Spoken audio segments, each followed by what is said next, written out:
Welcome back, and thank you for tuning in to Naijha Speaks. I'm Naijha Wright-Brown, Executive Director of the Black Veg Society, and I am excited to have this guest on today, Reverend Dr. Christopher Carter. We're here to talk about what? What is the spirit of soul food? Let's get right into it. Talk to us about it. What does that mean? Well, when I was thinking about what to title this particular writing project, this idea, it really to me was like kind of a pursuit of what I thought the essence of what Black culinary and agricultural ingenuity was, which seems encapsulated in soul food. And so I thought, okay, well, this is how I feel like I should eat. And I'm asking these questions as I'm at this point transitioning into vegetarianism. And again, as we can talk about later, eventually veganism. And I still want to find a way to eat that resonates with me as with my culture and my identity and ways in which that make me feel connected to home, particularly as I'm living in California and for me, home is Michigan. So that question, I think, for me is really helpful because it was, in essence, I had to find a way to think about what it meant to eat in a way that felt like home, like in a way that felt like my community, the way that felt like love and solidarity and trust and hope and making a way out of no way. And so for me, this soul food at its core is about those kinds of principles. And so the spirit of soul food really is like, how can we eat in ways that honor those principles, right? That really are manifest in how we are about the preservation and promotion of Black communities, right? Not just American communities, but Black communities worldwide. And so that's what I think of when I think what the spirit of soul food is. Like it's really about this essence of eating and living in such a way that really preserves and promotes the flourishing of Black people across the diaspora.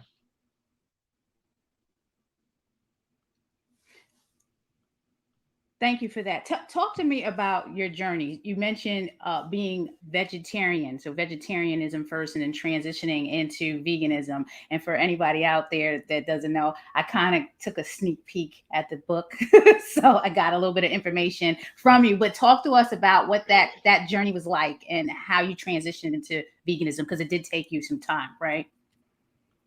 It did. Like this was something that, I grew up in a very carnivorous part of the world, man. You grew up in the Midwest. Right. I didn't grow up with any kind of ideas of what it was to eat vegan or vegetarian. And so, for this, it's funny. I was just actually just talking to Bryant Terry a few days ago about this and telling him like, man, some of his cookbooks like literally saved my life. Like, I mean, in terms of helping me figure out what to eat, like you get like a proper balanced diet, because I didn't really know what to do. And so for me, it started with this kind of awareness of the intersecting oppressions and marginalizations that Black farm workers especially experience, and non-human nature and animals, and the ways in which this way of marginalization is embodied in our food system. And so I was like, okay, once I had that kind of revelation, I was like, I can't eat this way anymore.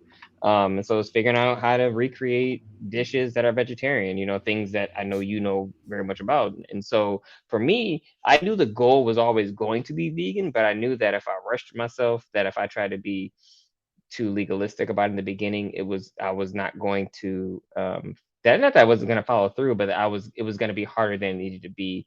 I think so much of my own thinking about my spirituality probably informs this as well. Is this is a journey? It's a process of becoming, right? Sometimes we just think we're going to start something new and just master it, when it really is about building up practices. Like I had to learn how to cook. Like I really had to really learn how to cook and learn how to taste and learn how to prep, and also like learn how to shop like in ways that would be beneficial to my body and my community. And so it was a process. And when I started emphasizing the process, right, and really fell in love with the process of learning and practicing, then it became easier. Then it became being less judgmental about myself. And so I became vegetarian in 2010. I would say I became a vegan in like 2016, when I was in San Diego at the University of San Diego. I say that like almost kind of flippantly because for a long time I wouldn't call myself a vegan, because like I wasn't, the vegans that I would encounter, particularly in activist circles, And at this time, I'm already writing about this stuff in my book. They would be like very like militant vegans, right? They'd be like vegangelicals, they would be like, and like if I had a croissant or something that had some butter on it, and I was hungry, I was gonna eat that. I wasn't gonna be like, whatever. Right. And that kind of legalism really was embedded in me. They had really convinced me to believe it was about this kind of purity. And then I realized how that's wrapped up in whiteness. Then I realized that this how kind of purity logic is really wrapped up in kind of this hierarchical structure of identity.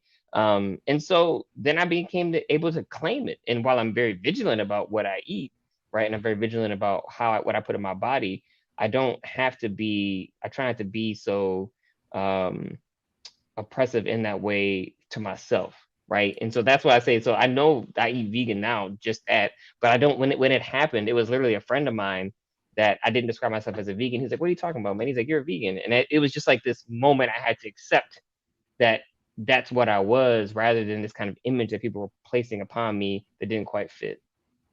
It's interesting you say that because when I became vegan and when we opened Land of Kush, we have a vegan soul food restaurant out here in Baltimore, the Land of Kush, and it was called the Land of Kush Vegetarian Cuisine because that time, if you think of the Rastafarians and some people that were practicing, the plant-based lifestyle, they would be like, vegan. What is vegan? Like, because we're used to vegetarian and that's still plant-based and you still have pure vegetarians out there, people that didn't consume dairy or seafood or any of that. They were pure vegetarians. Talk to me about how your family reacted to this. You laughing, right? This transition that you were going through to become vegetarian and vegan. I think so. I will say I have the benefit of coming from a family where, like many families, the matriarch, my grandmother was the primary cook. And once my grandmother passed away, which is in 2005, like no one really took up that mantle. So nobody in my family really cooks all that much, honestly, besides me. And so on one hand, I would say whenever I'm cooking for events, and so like I did Thanksgiving a few years ago, just over 2 years ago before my son was born, and everything's vegan and it's like delicious and no one says anything because I'm doing the cooking, right? So they're Right. like, unless they want to cook, they're just like, hey man, they don't feel like cooking, this is what they're eating. And so on one hand, I would say there's this is interesting way my family has accepted it because the food is good, they like it, and they're like, okay, this is what he eats.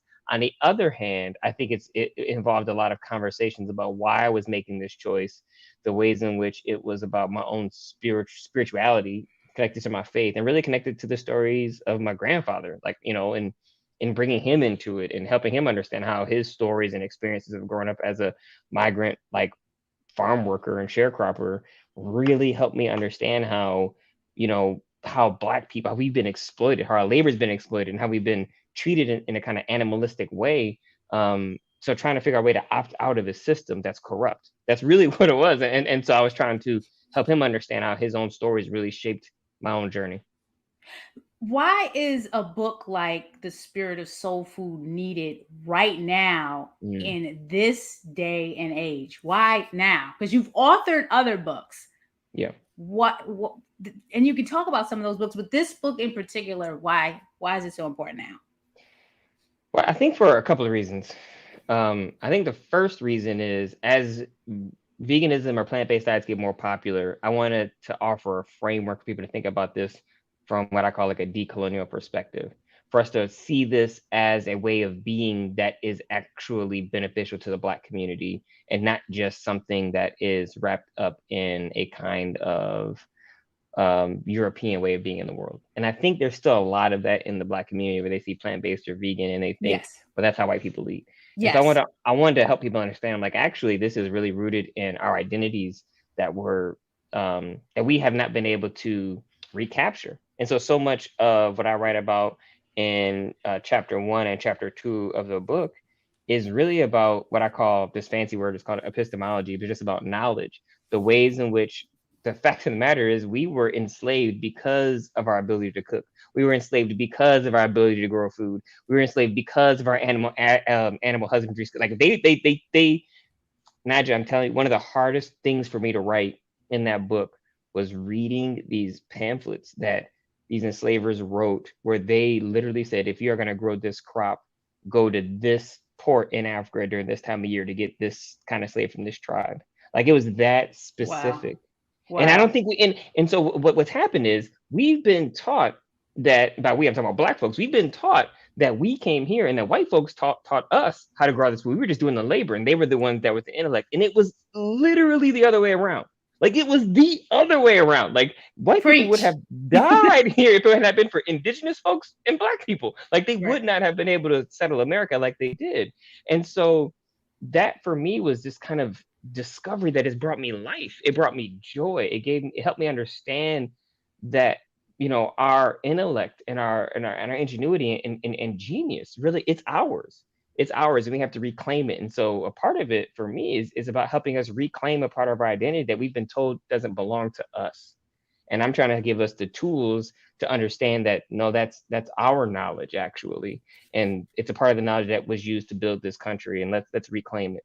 Secondly, some of the resistance I get within the Black community is wrapped up in religion. It's wrapped Yes. up in Christianity. And so Yes. I needed to talk about it from a theological framework that people understand how this is consistent with practicing religion, particularly Christianity, but other religions as well. And so that's why I think it's important right now, because I think we're at a moment where people are starting to take this movement very seriously.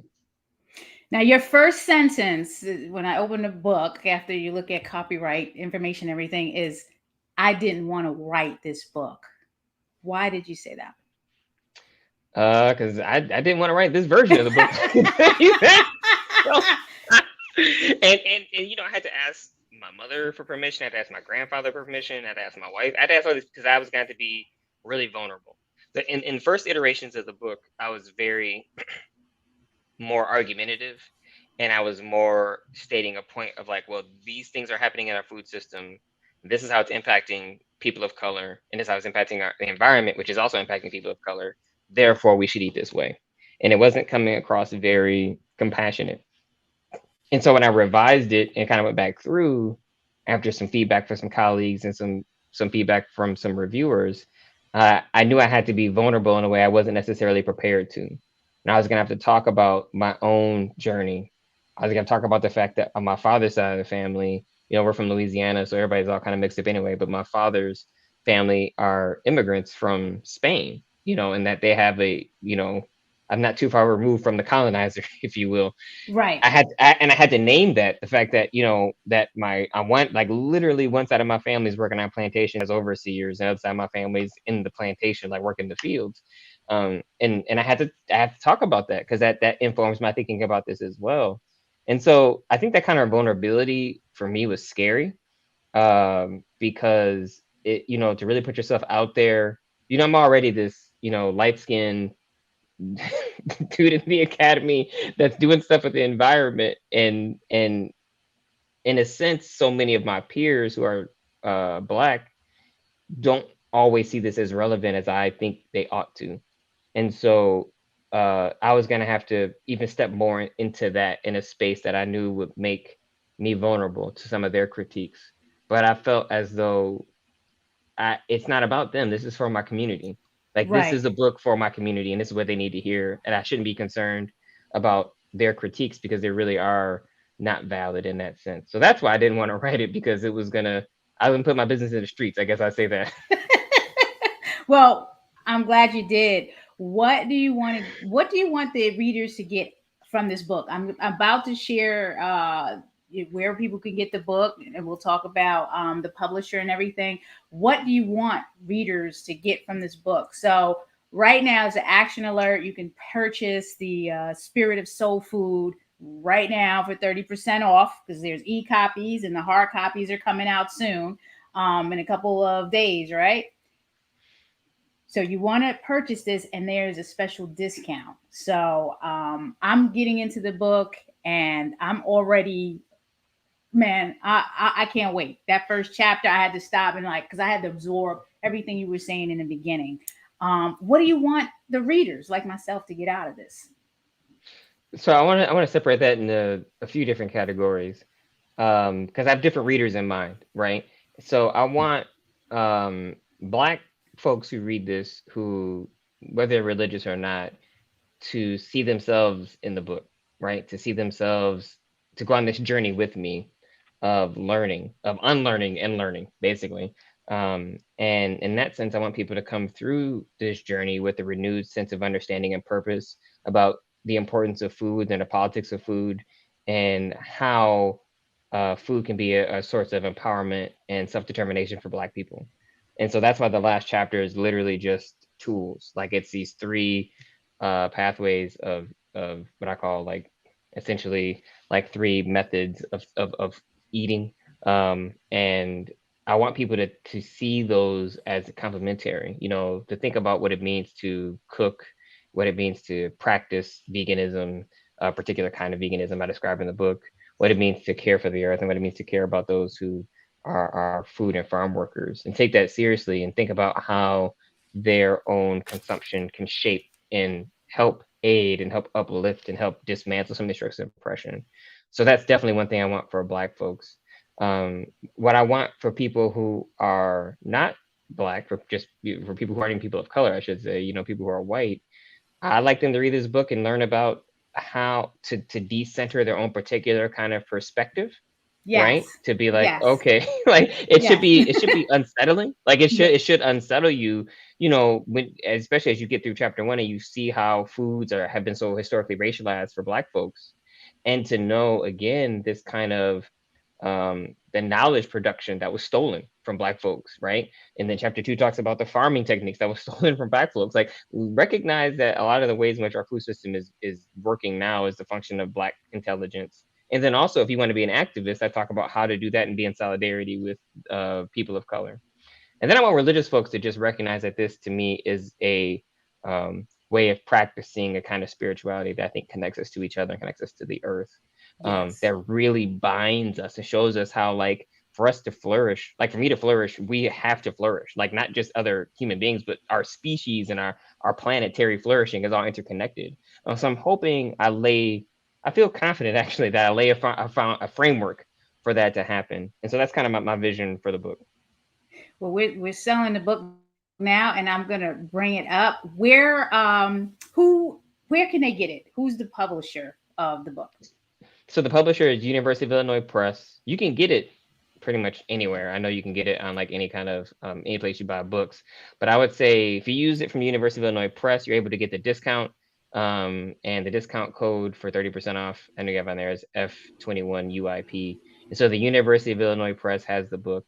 And I would highly recommend getting it through them, just because you'll get it cheaper and faster. So that'd be the best That way to get it. that's where I got it from. So, and everything is there. Why did you choose Why did you choose University of Illinois Press? I was debating between a few different presses. I won't name the other ones just in case I decide to do business with them in the future. But the reason I chose Illinois is because they really wanted the book. I think they believed in the book. And I think that matters as a Black scholar, to have a publisher that actually believes in the work, that wants to promote it, that wants to do the work to get it publicized. Yes. I think that has value in and of itself. This is somewhat of a risk because no one really does religious books necessarily through them. Um, but this book is not distinctly religious. It's really about Black food and Black culture, and religion. And so they have an excellent selection of books on food and culture. And so in that sense, I think it really, really fit. And so yeah, and they would do an ebook. That was another thing too. Not every publisher is willing to do an ebook, and I prefer the old fashioned books in my hand. But I'm not old, but I think I have students, and all they want is digital. They don't want a book. They just want something they can just pull up on their phones. And I'm just like, so Right. I want to have some flexibility with that too. Some people get both the ebook, and then I know there's a cloth version I saw on there that's yeah. So I might want to get that too. But right now I got the ebook. So again, you get this book. It's at University of Illinois. The website is here. It's on the ticker. How can folks follow you, Reverend Dr. Christopher Carter? So I am. This is gonna sound bad, but I'm on Instagram and I am on Twitter. But my handles I know are like Doctor Chris Carter. There's various underscores. I honestly don't We, know. we got it there at Dr. underscore There you Chris go. There, I see it underscore right there. Carter Yeah. on IG. So I it's was. here. Yeah, that is. Yep. I like. I'm on. I tweet actually write stuff on there, but I never pay attention to my own handle. I'm just like put stuff on there and Instagram too. So thank you for having that on there for helping me out. Oh yeah, absolutely. We have to do that. Um, if you weren't doing this work, the work that you're doing, what else would you be doing? I think if I wasn't, I would. Oh, man, that's such a tough question. Well, I know, and I knew because there's really two different paths. I would say one, if I could just be a writer, slash like public intellectual, I think there's just for me momentum behind this way of doing this kind of theoretical work and thinking for the Black community and put myself in position to be on shows like this and be on news media and other places kind of talking about these topics. And so that that will allow me to kind of write about other things as well. But if I wasn't doing that, and that's probably not that likely, the other thing I would be doing is not teaching. It would be activist work basically around farming and farm worker justice. So I would take the things that I actually argue for in the book and I'd be trying to do those and trying to connect, Black and brown farmers and farm workers to Black and brown communities to create food sovereign communities. Like basically, I want to create spaces so that we can kind of work around some of the exploitative, corporate structures that are in our food system. And so if I could create some kind of organization that could be a hub for this to take place. That's 100% what I would be doing and spending a lot of time and energy doing that, serving my people. Please and thank you. We have a couple of comments here, and I'll highlight one of them. We have Crystal Foreman. Hey, Crystal Foreman, also of Black Bed Society. She says it's definitely good to be compassionate with yourself and others while transitioning.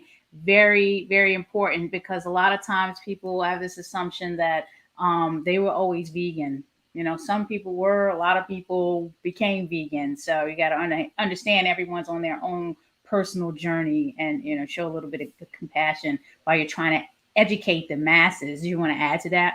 Yeah, because so compassion is actually I would say, is the foundation of the book.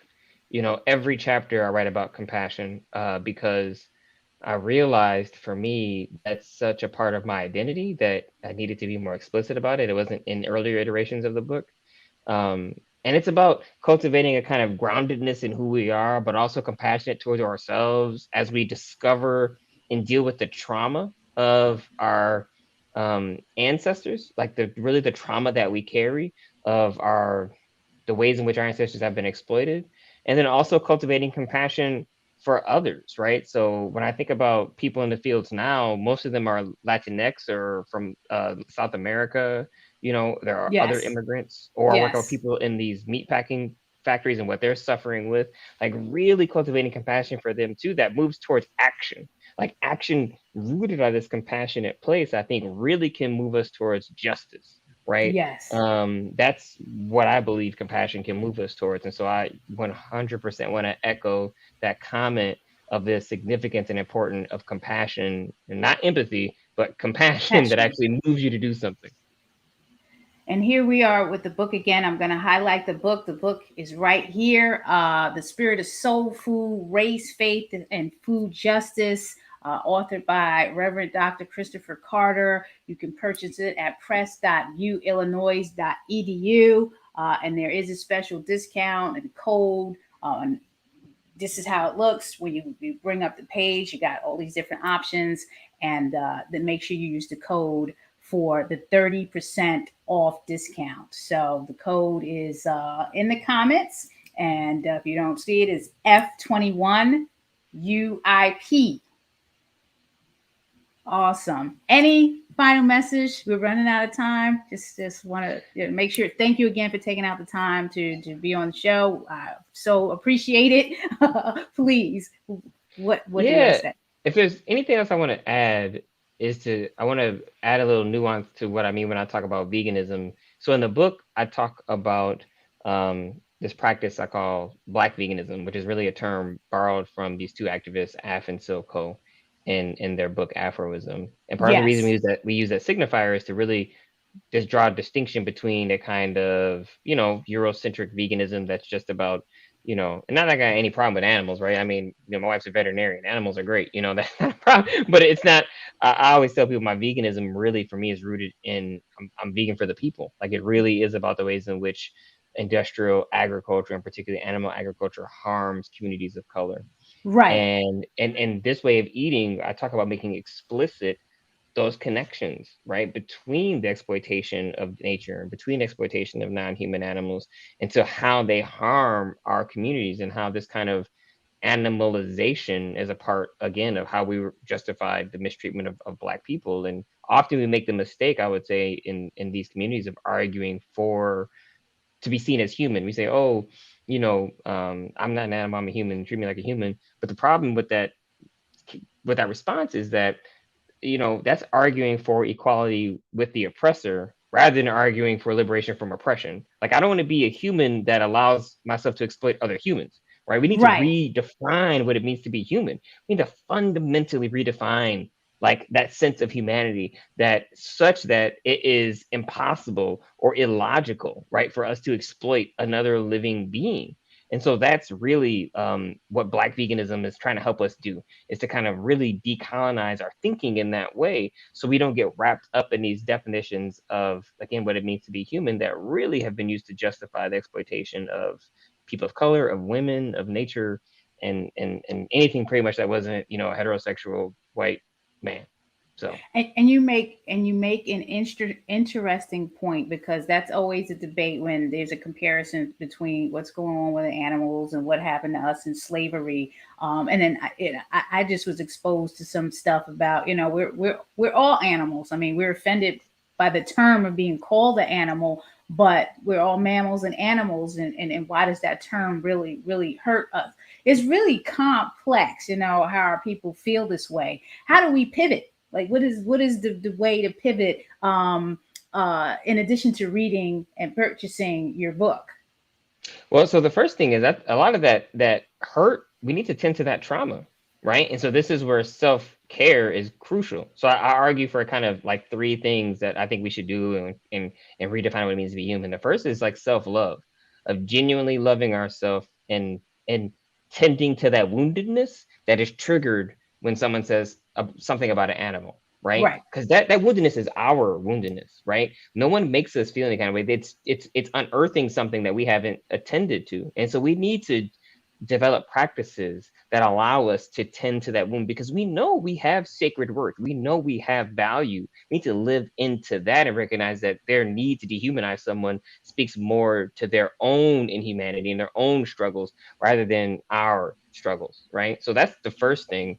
And then the second thing to me is about recognizing the importance of solidarity, right? Of the importance of standing beside and with the other marginalized and oppressed peoples of the world. And so, particularly me as a man, this puts me in position to really take seriously the ways in which Black women, especially, but women in general, have been exploited. Their bodies have been exploited, and things of that. Like, you have to Yes. take those things seriously, and Yes. that creates a kind of, again, this is all rooted in a kind of stance from compassion. And then talk about holistic interconnectedness, recognizing that all the biotic community is connected. And so for me, tending that trigger that happens when when people say something about animal, it signals the trauma that we have to still tend to. And so again, that's why I say, rather than trying to argue for to be treated like a human being within a Eurocentric framework, we need to say the way they're being human is not the way we want to be human. That is Right. flawed. That is flawed. Exactly. So let's Can come I up get with an something else. amen? Well, I will get a little preachy from now on. I mean, you named it a couple times. I mean, it happens. I can't help it. I can't help it. So it is what it is. This is the sermon for the day. The book again. I mean, you're listening. You're listening to Reverend Dr. Christopher Carter, whose book, "The Spirit of Soul Food," is out electronically, and you can get the print shortly. Race, Faith, and Food Justice. You have to get this book now. You have to go to press.uillinois.edu. Get this book right now, 30% off, 30% off. And you really, it's changing my mind. You know what I'm saying? It's just making me look at things a lot differently. So, and we're learning every day. I mean, you know, when you become vegan, it's not like you know everything. You're still on this learning journey, and you still have a market to tend to in educating, and everyone can't be targeted the same way. So it's really important to be armed with this information. And like you say, white vegans, you got to get the book too, you know, so and learn from it. What else before we go, Reverend Doctor? That I think that's really covers the bulk of the things I know I wanted to talk about. I want to thank you for having me on, and I Oh, really it's a want blessing. to I'm blessed. encourage people who have are trying to think about this way of eating and being, to really just to step into it and to find a community that's going to support you in this process and in this journey, and and really wish you good luck in that journey. So again, no, thank you for having me on. This has been a ton of fun. This has been a ton of And fun. let me let everyone know there are recipes in the book. I mean, I saw the what was it, the red beans and Red rice. beans I and was looking rice. at that. Yeah, that. So there are recipes also in the book because I'm gonna try that one. That's the first one I saw. So you won't be disappointed. Please, the spirit of soul food. Someone needs this information right now. So you need to get on there and purchase it. If it's not for yourself because you know it all and you're a vegan, purchase it for someone else. Please and thank you. Thanks for tuning in. Enjoy the rest of your day. Be well and be safe. Thank you. Have a good one.